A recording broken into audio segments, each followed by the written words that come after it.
Hey, everybody. Welcome back to the Valley Bible Studies podcast. It's been a while. It's been a minute. That's our fault.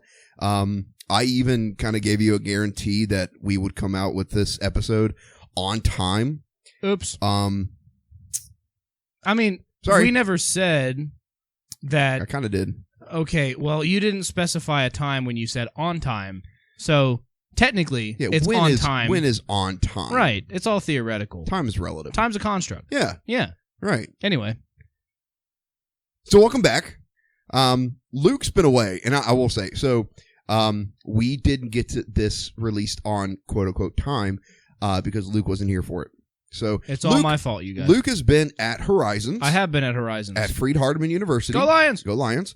So this was the first year in 9 years that I haven't gone. Yeah. Went as a camper, came back as staff. I think there actually was a couple of gap years. Well, COVID. Yeah, well, duh. And they didn't have it for a couple of years then.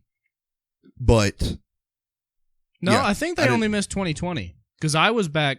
Like my first time going was with 21. You guys was 21. Yeah. But yeah, so this is the first time in a long time that I haven't been. Yep. And the reason that I didn't go was because, well, we have a 2-year-old. That'll do it. And I don't want to leave my wife abandoned for a whole week by herself. Right. That wouldn't be cool of me as a husband to do. Yeah. So I didn't.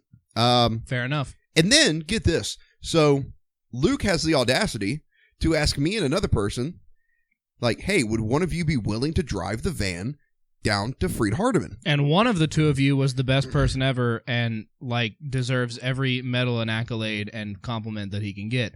And then there was you. Okay. First of all, you don't have to be mean. Second, I agree with everything you said. Steve's the man. Steve is the man. We've given him shout out after shout out. Steve Blevins is the man. So yeah, So Luke texted Steve and I and said, hey, would one of you drive the van? And I'm like, okay, I'm going to say no for the same reason I'm not going in the first place. And Steve, without skipping a beat. Yeah, he texted back like within 5 minutes. Yeah. And was like, yeah, I'd love to do that. I'll take a week off of work. Yeah. Like. Because he's the best ever. He's the man. Right. So yeah, Luke. That's me. Give us a little rundown of how Horizons went for you and the crew. It was a very, very good week. Actually, several of the kids that we took said it's been their favorite week of Horizons since going, which we only had one. Which, again, this was my first year in a long time not going, so put 2 and 2 together. It's fine. You made that correlation, not me. It's fine. It's fun. We only had one who was new, and he said that he loved it. Who's the newbie? CJ.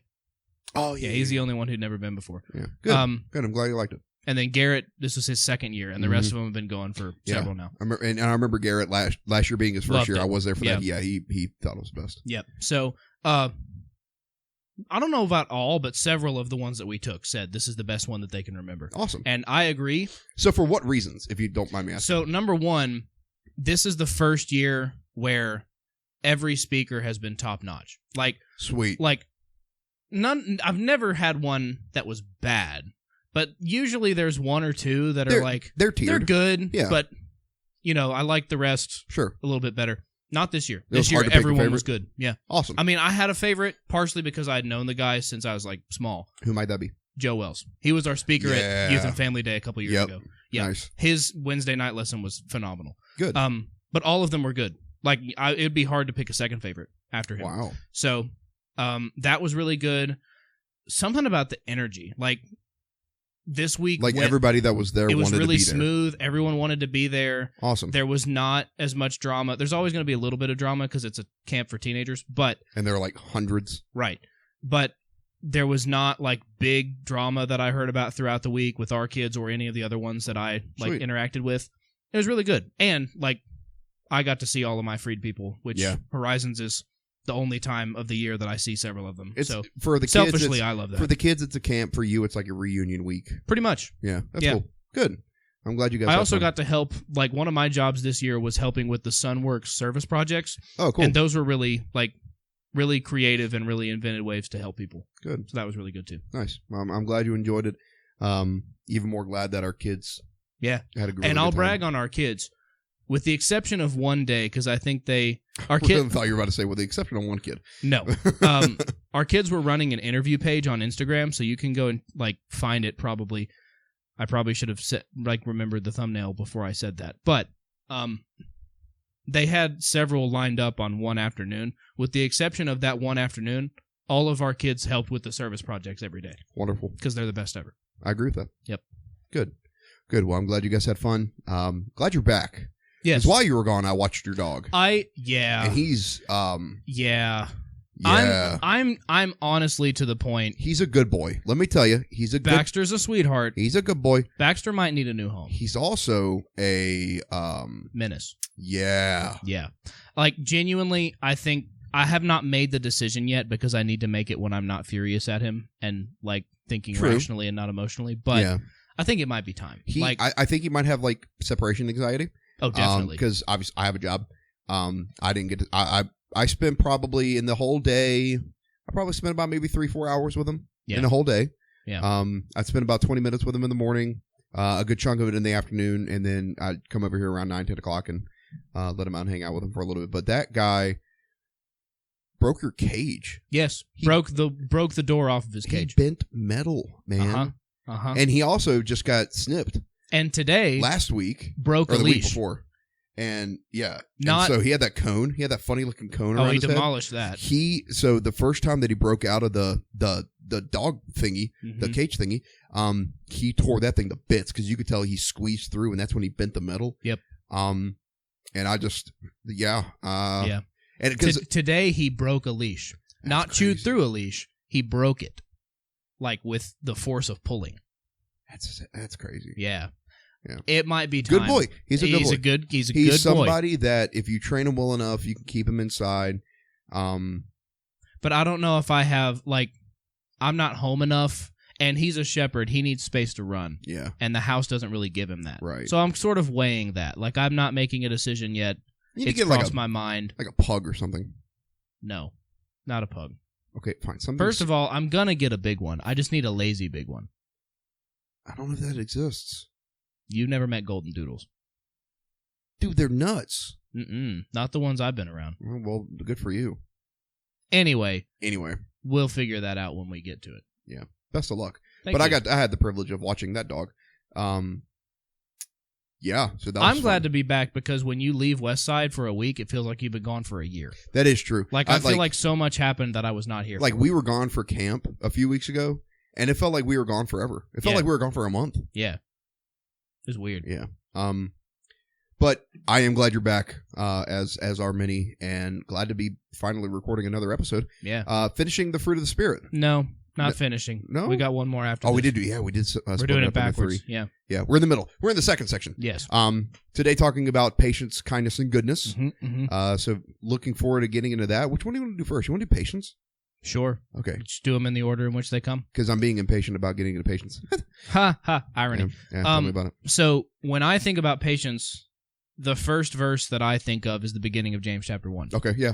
Count it all joy when you fall into various trials, knowing that the testing of your faith produces patience. Because that's what it is. That's like, you hear people say, like, oh, you're testing my patience. Right. Well, that's kind of what it is. Like, in order to gain patience, you have to be tested. Right. Like, it has to be tested. Right. And I've heard it said many times, never pray for patience unless you're really, really ready for it. Right. Because you'll get it, but it's not going to be an easy process. When I was a kid, the kind of the most fundamental thing you could think about when it comes to patience is patience isn't something you're given, it's something that you earn. Mm-hmm. Because God isn't going to give you patience. He's going to give you opportunities to be patient. Right. Which is certainly one of the more difficult things that you can encounter. It's one of the things that you learn by practicing. Yeah. You learn by doing. And the thing is that if you meet somebody that's older and they're not patient, that means that consistently they've chosen time and time again to be impatient. Yeah. It's definitely a choice that you make. And some people are more naturally patient than others. Mm-hmm. I know that, that is something that I have had to work on, especially being a teacher and a coach. And a dad. But that's, and let me tell you something, that's a different kind of patience. I'm sure. I can take corrective measures with kids that don't belong to me, to where versus one, like Paige is mine. Yeah. She belongs to me. She is my child. That's a different kind of patience. Yeah. And I think love has a part in that equation. Sure. You know, I love all the students that I teach. I love all the players that I coach. But not like your own kid. Correct. And so that level of, I feel like there is a cap of patience with people that you maybe aren't related to or don't have a super close relationship and hers with. Is significantly higher. Tom's, I think it's lower. Okay, depending on the situation. Right, because I spend every single day with her. Right. I see her every single day, and so I know what she can and can't do versus somebody that I don't know. Like, I'm going to be more patient with them because I don't know their entire situation. I don't know their personality. Is it something that they can control? Is it something that they can't? Right. That sort of thing. I also think that there's a reason that patience is a fruit of the Spirit because all 9 of them, but I think patience and self-control are the 2 that make me think this the most. This is a product of spiritual maturity. This does not happen overnight. This does not happen based on just one scenario or one setting. This is something that is built over the course of a long time and a lot of different scenarios and people. Yeah. And when you talk about, like we said this last episode, but Romans 12, 1 and 2, being transformed by the renewing of your mind, again, that's not a overnight process. Transformation takes time. Right. And the reason, like, there's a reason that we're called to pursue that. Like, it's not a one-time thing, it's a continual process. Yeah. Patience is absolutely a continual process because you can be patient even with the same person in the same scenario one day and really struggle with it the next day, much less when the variables are changing and it's a different person or a different thing that they're struggling with. That's just a thing that I'm glad that the Spirit helps us with that, because if I were doing it by myself, I'd probably be a lot worse at it. I'm still not great at it, but he's helping. Yeah.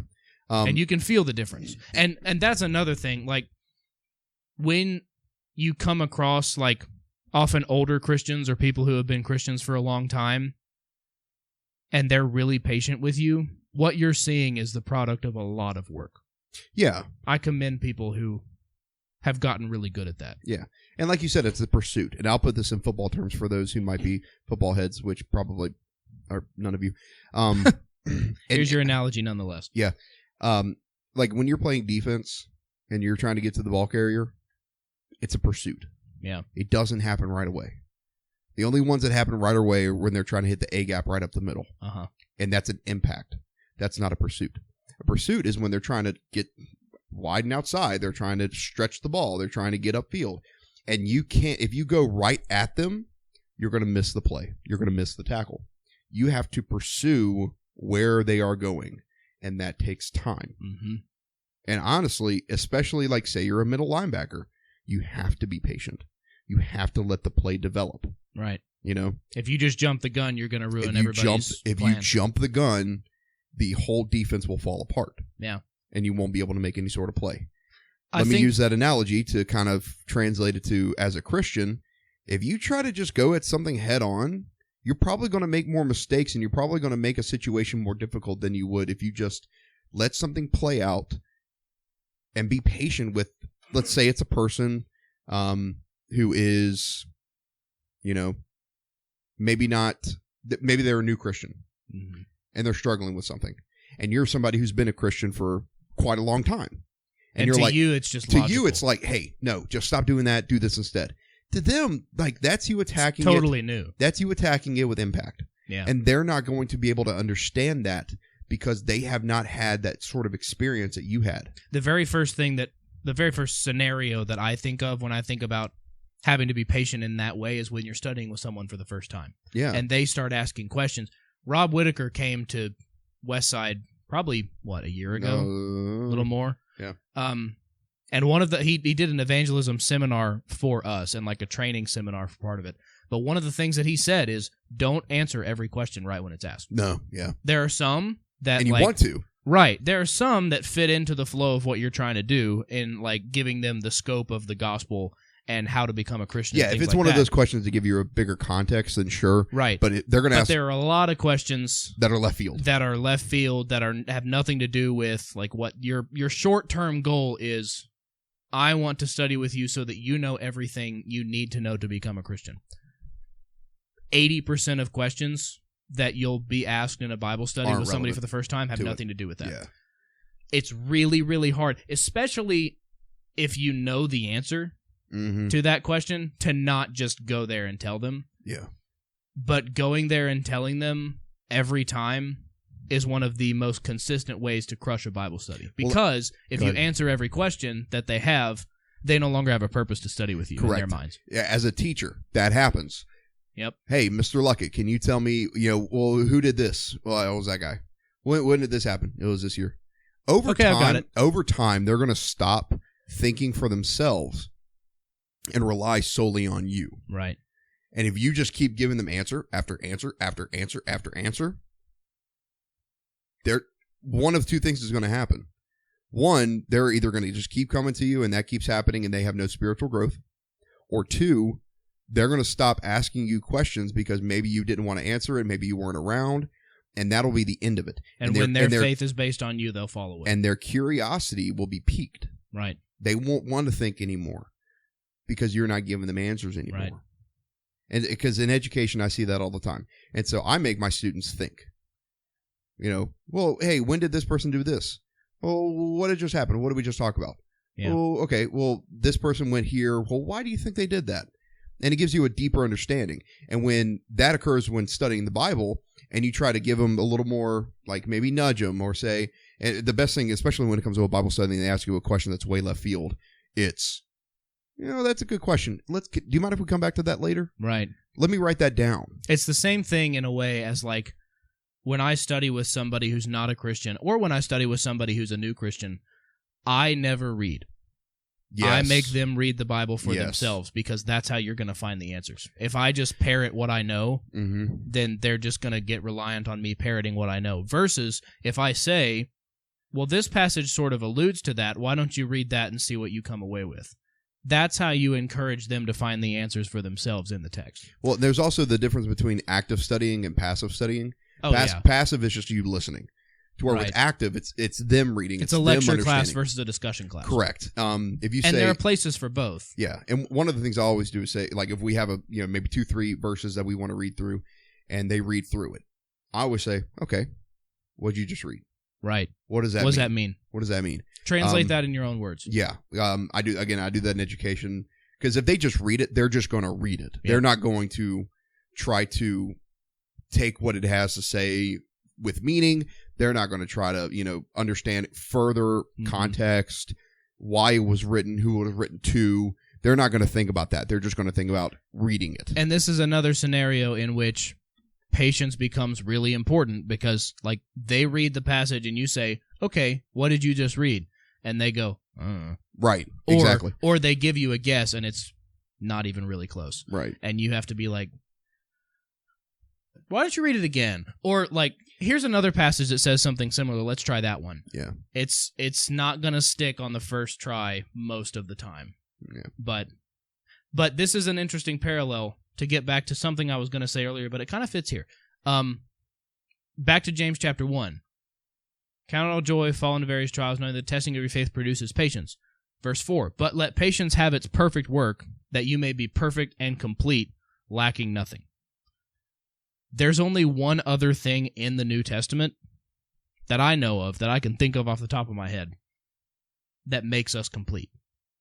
2 Timothy 3, all Scripture is given by inspiration of God, and is profitable for doctrine, for reproof, correction, for instruction in righteousness, that the man of God may be complete, thoroughly equipped for every good work. The only two things that I can think of, and there might be more, but the two that jump into my mind first, that make me complete as a Christian, one is the Word of God, and the other one is patience. Okay.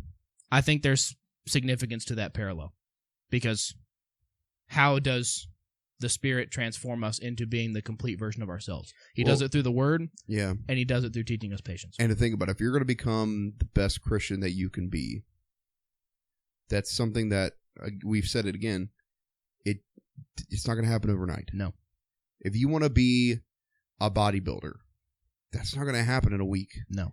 If you want to be a scholar, if you want to be good at anything, that's not going to happen in a week. If you want to be good at anything, if you want to lose weight, if you want to become a great athlete, if you want to get a professional musician, if you want to get a PhD, whatever it is, that's something that's going to take time. And with time, you're going to run into something that tests your patience.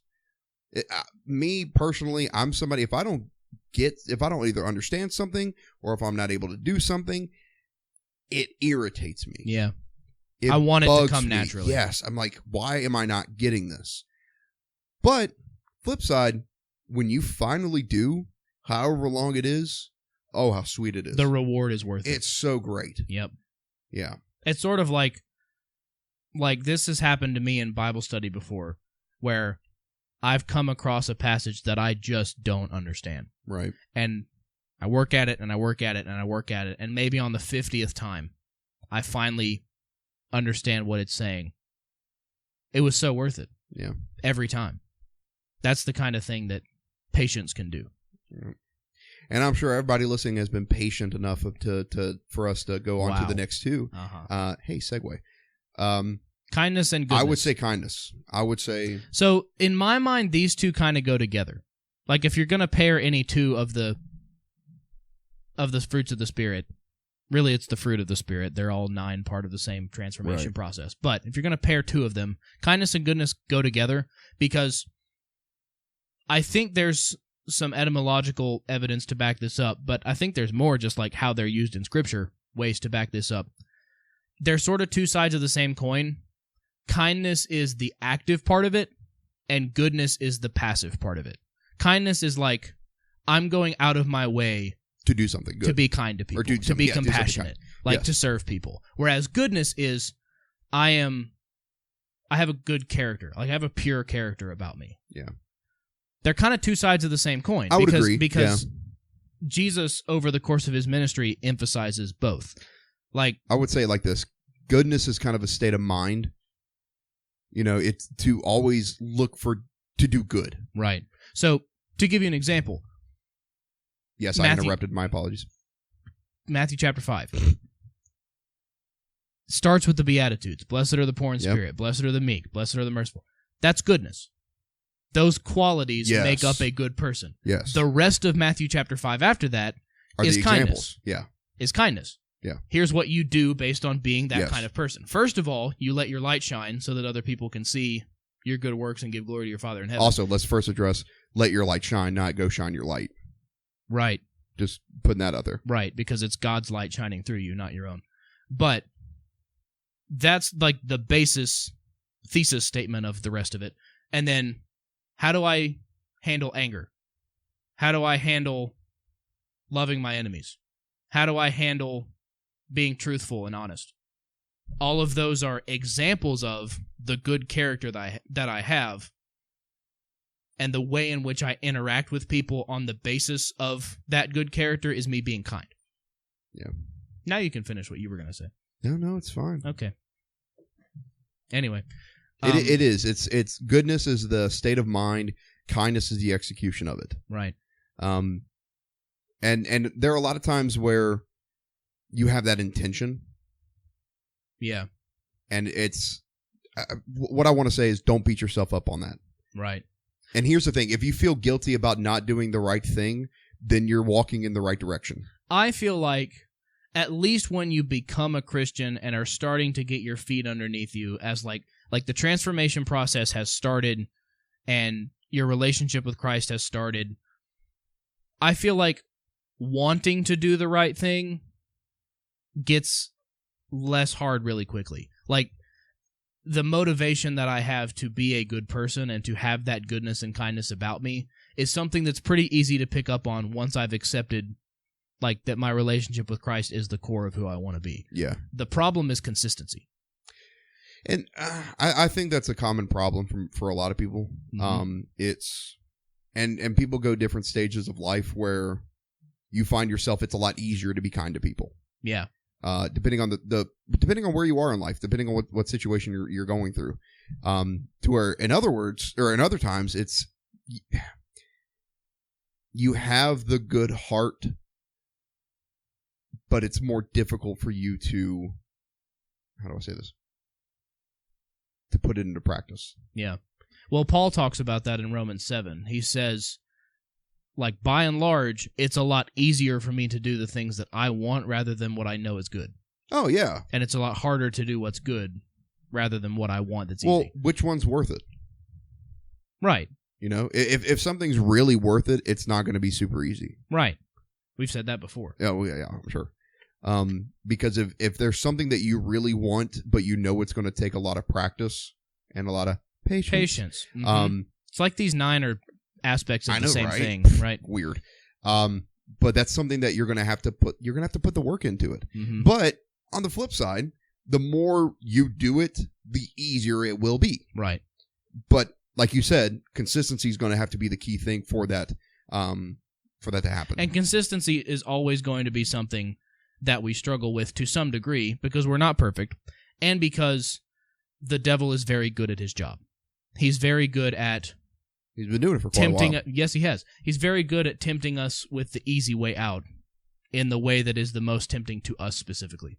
Yeah. Think about like Matthew chapter 4, Luke chapter 4, the temptation of Jesus. What did he tempt Jesus with first?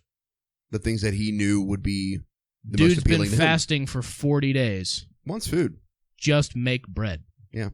It's like, if you think about it from Satan's perspective, that's kind of a no-brainer. Like, of course, that's what I'm going to tempt him with first. And Satan is going to find that thing that's going to be the most tempting for me specifically, for you specifically, to get me to not be kind to somebody else. Yeah. Jesus was, he's the son of the Almighty. And now he's somebody that a lot of people don't like. Hey, you see all this? It can all be yours. Yep. Right? He's going to attack the things that are most appealing to you. Right. He's going to attack the things that you know are going to be easy to say yes to. Right. And so it takes hard work. It takes dedication. But to be a kind person, to be a good person, is something that takes time and dedication. And to get to the heart of it, I think this is part of why Jesus says the 2 greatest commandments are love God with everything you have and love your neighbor as yourself. Yeah. Because if I don't learn, and specifically with kindness and goodness, I feel like the second one comes to mind more readily because I'm not going to be motivated to be kind to other people and to have a good character about myself for the sake of other people if I don't learn to love other people as an extension of myself to some degree and as I get that. Other people created in the image of God. If that's not the basis for my pursuit of kindness and goodness, I'm not going to be consistent. You need to find a new starting point. Right. Yeah. And the starting point is Jesus and what he said. And yeah, that kind of sums up all 3. Yeah. Just about. These are sort of the easy 3 to explain. I would agree. Next one's going to be fun. Yeah. Yeah. That would be pretty good. So yeah, with those 3 could take a while. And here's the thing, like you could do an entire quarter class on those. That's because you did do that. No. I spent an entire quarter class on all 9. Oh yeah, you could do love, joy, peace. Right. For a quarter. Right. Honestly, we could do an entire podcast episode on each individual fruit of the Spirit if we wanted to. We could. We don't have that kind of time. Well, yeah, and there's a lot of other stuff that we think are important to talk about for this year. Right. For season 2. So. Right. Yeah. All right, cool. I think that's a good spot to wrap up. Yep. We're gonna try really hard to get the next one out in 2 weeks. Right. I'm not gonna make a guarantee this time. Yeah, no, that's probably. But I will say we will try hard. It's still summer. We've made it through the 2 summer camps though. That's true. I will not be gone for a solid week again. We have 3 weeks until football full on starts. Right. So yeah, we can at least finish the fruits of the Spirit. Yeah. All right. Well, thank you so much for being here with us on this episode, and we certainly look forward to seeing you on the next one. Part 3 is next. Part 3 is next. Y'all take care. See ya.